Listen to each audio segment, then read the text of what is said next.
Hello, my dear students. Good morning to all of you. How are you? I hope you all are fine. I am Seema Sharma from Oxford Public School here to teach you subject English. Today I am going to start 10th class second poem, that is A Tiger in the Zoo. A Tiger in the Zoo is written by Leslie Norris and the time period of the Leslie Norris is 1921 to 2006. So before going to start its explanation, I want to tell you the brief introduction of the poem. A tiger in the zoo is basically एक contrast दिया गया है when it a tiger in its natural habitat and it is imprisoned in a zoo on the स्टेरी night.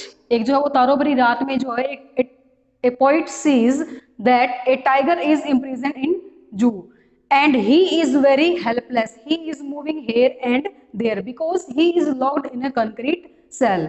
He is very helpless because he can't do anything.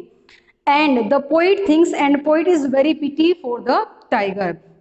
He thought that the tiger should be in the jungle in its natural habitat where he should have been waiting for the pump deer, fat deer. But he is very helpless and he is just looking the stars under the lock in the concrete cell. He is just avoiding all the visitors that they are coming to see him. So my dear students, ये था इसका brief introduction. I am going to start our first stanza. Before going to its explanation, just want to give the brief introduction of the stanza. In the first stanza, explanation of the tiger when he locked in a zoo. In the first stanza, a tiger is locked in a zoo. He is imprisoned in a zoo. He is just moving here and there because he is locked in a zoo. उसको जो है वो जू के अंदर lock कर दिया गया है and he is moving here and there. ठीक है, he had a velvet pets. Velvet pads है उसके और वो क्या कर रहा है, इधर से उधर मूव कर रहा है. And the dark strips on his body, और उसकी बॉडी पे क्या है, डार्क स्ट्रिप्स हैं, मतलब उसका येलो बेस है और ब्लैक कलर की जो उसके ऊपर स्ट्रिप्स हैं जो काफी शाइनिंग है, काफी जो वो शाइन कर रही है, चमकीली हैं. So in the first stanza he stalks in his vivid strips the few steps of his cage. देखिए स्टॉक्स का मतलब होता है मोस्ट क्वाइटली एंड स्लोली, धीरे धीरे मूव करना. The few steps of his cage मतलब अपने ही केज के अंदर कुछ ही स्टेप चल सकता है because the area is very limited. He can't move here and there, just walk few steps. तो वो क्या है, कुछ ही स्टेप चल सकता है, ज्यादा मूव नहीं कर सकता. He stalks in his vivid strips. Vivid strips means होता है strong and bright and particular जो स्ट्रिप्स होती है वो क्या होती है, लॉन्ग नैरो बैंड्स. जिस तरह से बॉडी होती है एक टाइगर की, उसके ऊपर जो वो स्ट्रिप्स बनी होती है, धारी जो पट्टियां बनी होती हैं, जो उसका बेस होता है उसके ऊपर.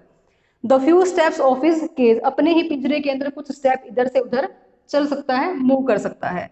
On pads of velvet quite, pads होते हैं soft part under the feet. उसके जो सॉफ्ट पार्ट है पैरों के नीचे का जो मखमली जो एरिया होता है, जो गद्दे वाला जो एरिया होता है, वो क्या करता है कि चुपचाप जो है वो एक स्टेप से दो स्टेप इधर से उधर सिर्फ मूव कर सकता है. इन हिज क्वाइट रेज, ठीक है, रेज का मतलब होता है एंगर, बहुत ज्यादा गुस्से में होना. Full of rage but quiet, वो क्या है कि बहुत गुस्से में है. जिस तरह से उसका एक नेचुरल जो इफेक्ट होता है, जिस तरह से टाइगर होते हैं तो काफी गुस्से वाला होता है, उसके अंदर काफी रोरिंग इफेक्ट होता है, लेकिन वो क्या है कि अपने गुस्से को कंट्रोल किए हुए है. कंट्रोल क्यों किए हुए हैं, क्योंकि वो क्या है, हेल्पलेस है, because he is locked in जू. उसको जो है जू के अंदर लाके बांध दिया गया, उसके नेचुरल हैबिटेट से उसको दूर कर दिया गया है. तो फर्स्ट स्टेंजा में क्या बताया गया है, ये जो फर्स्ट स्टेंजा है वो जो टाइगर जू के अंदर बंद किया गया है उसकी जो है वो एक्सप्लेनेशन दी गई है कि उसकी वहां पे जो कंडीशन है वो कैसी है. कि एक जो है वो टाइगर है, उसके ऊपर जो लॉन्ग नैरो बैंड स्ट्रिप्स हैं जो काफी चमकीली धारियां हैं, और वो क्या कर रहा है, क्वाइटली इधर से उधर सिर्फ मूव कर रहा है ऑन पैड्स. और उसके जो वेलवेटी पैड है अपने पैरों के पंजों पे जो वो इधर से उधर चल रहा है, घूम रहा है. इन हिज क्वाइट रेस, बहुत ज्यादा गुस्से में है, लेकिन वो गुस्सा किसी को दिखा नहीं सकता, वो हेल्पलेस है क्योंकि वो जू के अंदर बंद कर दिया गया है. उसके बाद देखिए जो सेकंड स्टेंजा है उसमें क्या बताया गया है, इसमें बताया गया है कि ही should be in its natural habitat. उसको जो है वो अपने नेचुरल हैबिटेट के अंदर होना चाहिए. तो यहाँ पे पोइट ने क्या कहा है कि नेचुरल हैबिटेट के बारे में बताया है कि अगर वो वहां पे होता अगर टाइगर नेचुरल हैबिटेट के अंदर होता, मतलब जंगल के अंदर होता, इन शॉर्ट हम कह सकते हैं यहाँ पे इसको जंगल के अंदर, ठीक है, फॉरेस्ट के अंदर होता, जंगल के अंदर होता, तो उसकी क्या सिचुएशन होती, वो किस तरह से बिहेव करता।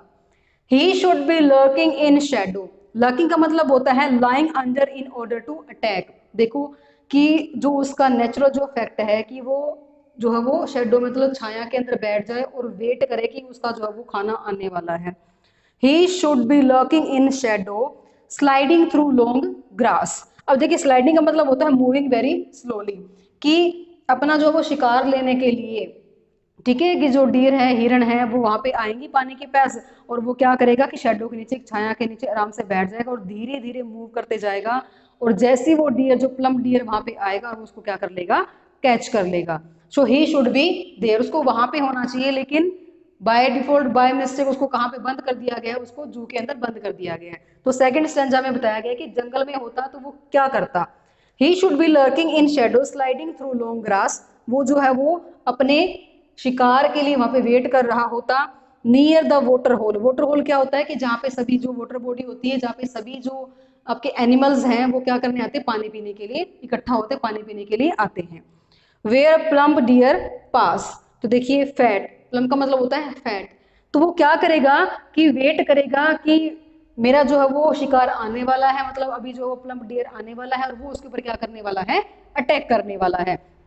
तो he should be there and he should be waiting for the deer, उसको वहां पे वेट करते हुए होना चाहिए कि वो आएगा और उसको कैच कर लेगा। मतलब ये फ्रीडम के बारे में बताया गया है, वो आजाद है, यहाँ पे फ्रीडम है उसके पास, वो कहीं भी मूव कर सकता है, कहीं भी आ सकता है। लेकिन यहाँ पे क्या है कि वो अपने एंगर को, जो उसका नेचुरल पार्ट है, उसका जो फिजिक है, उसको कंट्रोल करके एक जू में बंद कर दिया गया है, लेकिन उसको कहाँ पे होना चाहिए, जंगल के अंदर होना चाहिए। अब देखिए इसके अंदर बात कर लेते हैं फिगर ऑफ स्पीच की। फिगर ऑफ स्पीच जो वो क्या क्या यूज की गई है, देखिए इसके अंदर जो वो एसोनेंस यूज किया गया है, इसके अंदर एलिट्रेशन भी यूज किया गया है। एसोनेंस में और एलिट्रेशन में क्या होता है, एलिट्रेशन आपको पता है कि having the same consonant sound. देखिए यहाँ पे स्टॉक्स में और स्विफ्ट में से की साउंड रिपीट हो रही है। इसी तरह से देख लीजिए आप आई और आई जो आपका वोवल है वो सेम वोवल है, लेकिन स्टार्ट विद डिफरेंट कॉन्सोनेंट है। तो एसोनेंस और आपका जो है एलिट्रेशन, दोनों फिगर ऑफ स्पीच यहाँ पे यूज किए गए हैं। और हाईली इमेजरी भी है, बताया है किस तरह से इमेजिन किया गया है कि एक को लो करके रख दिया गया है, उसकी हालात बताए गए हैं, कंट्रारी है, ये कंट्रास्ट दिया गया है जू के अंदर और जंगल के बीच में, दोनों का डिफ्रेंशिएट करके बताया गया है यहाँ पे पोएट ने। Thank you so much.